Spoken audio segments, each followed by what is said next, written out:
ونسلم على رسوله الكريم وعلى آله وأصحابه أجمعين. اللهم صل على سيدنا ومولانا محمد وعلى آل سيدنا ومولانا محمد وبارك وسلم صلاة وسلاما كثيرا كثيرا. یا رب صل وسلم دائما ابدا على حبيبك خير الخلق كلهم. اما بعد فاعوذ بالله من الشيطان الرجيم. بسم الله الرحمن الرحيم. ولا تقولوا لمن يقتل في سبيل الله امواتا بل احیاء عند ربهم یرزقون.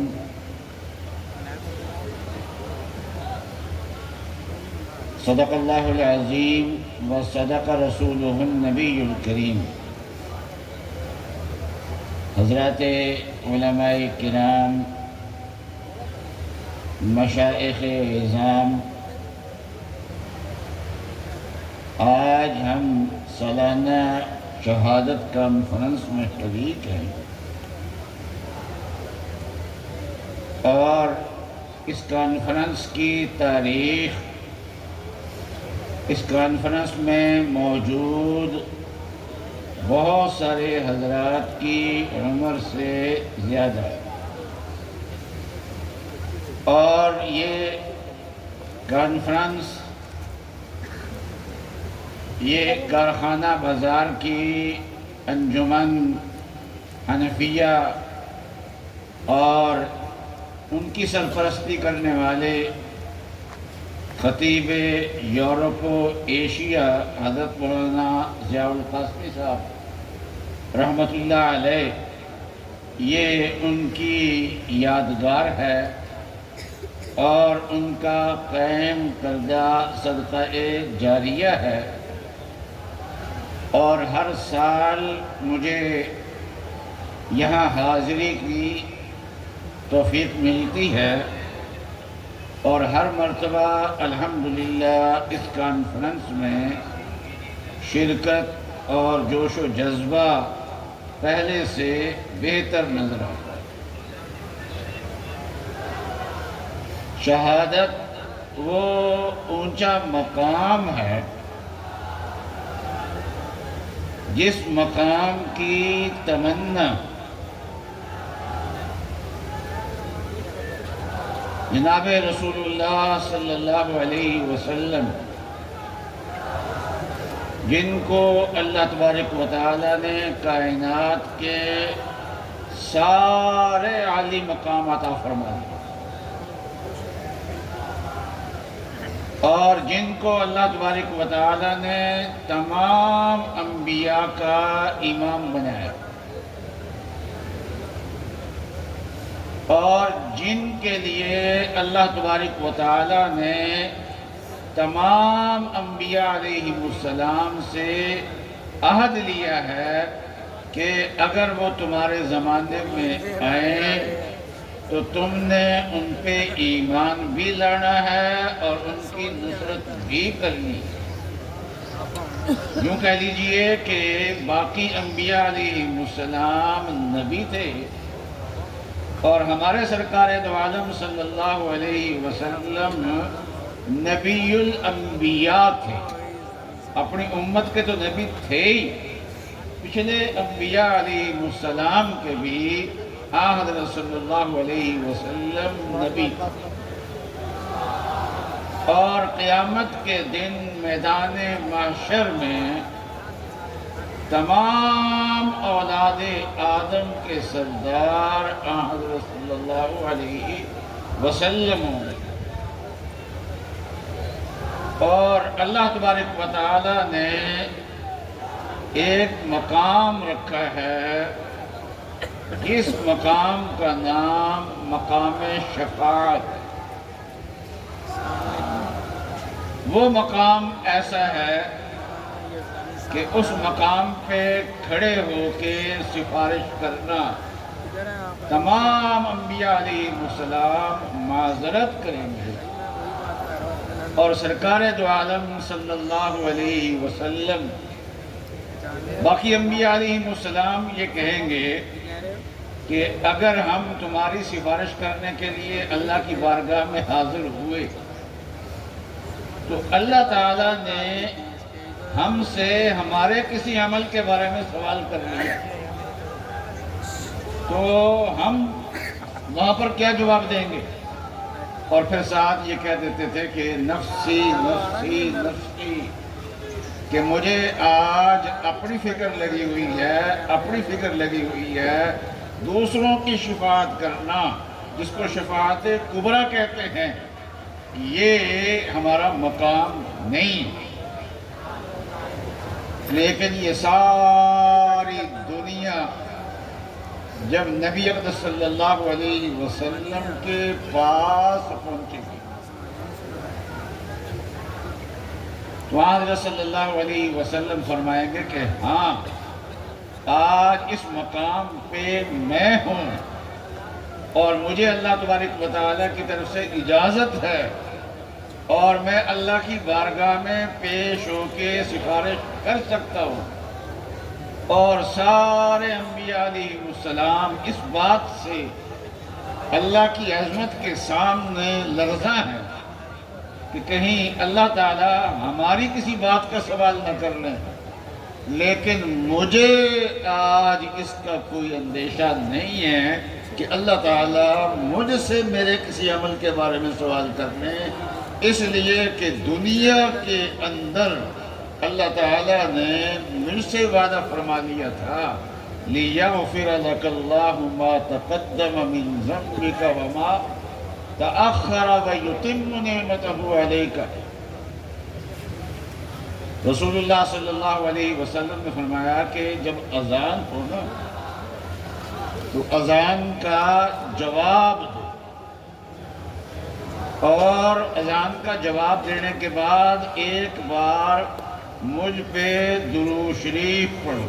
آپ بھی پڑھ لیجئے، اللہم صلی علی سیدنا و مولانا محمد وعلی آل سیدنا و مولانا محمد وبارک وسلم۔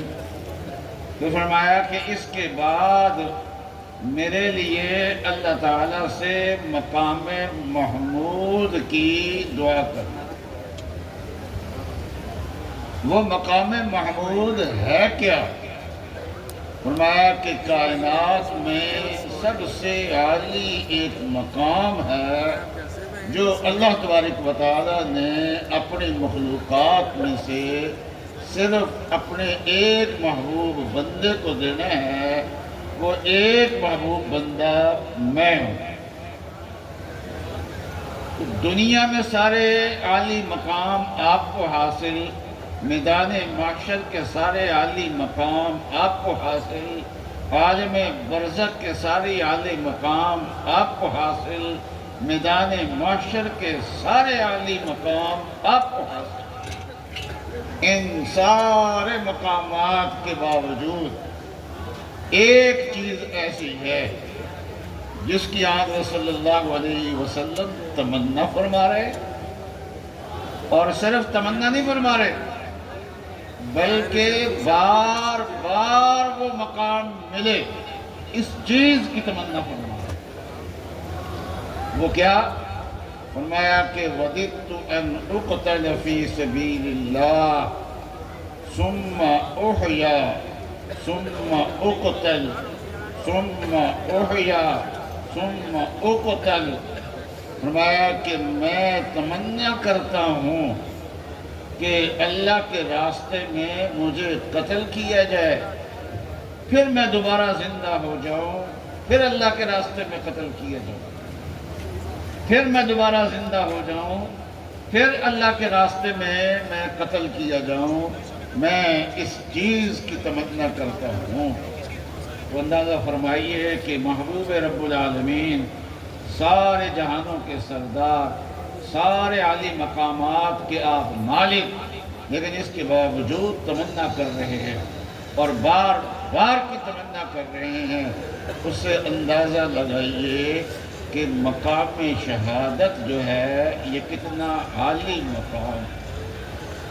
ذرا اندازہ رکھیے، اس کو آپ مانگ رہے ہیں، اللہ تعالیٰ سے مانگ رہے ہیں، اس کی تمنا کر رہے ہیں۔ اور عجیب بات یہ ہے کہ اللہ تبارک و تعالیٰ نے یہ مقام وافر طور پہ عطا فرمایا تو اپنے نبی کے خاندان کو عطا فرمایا۔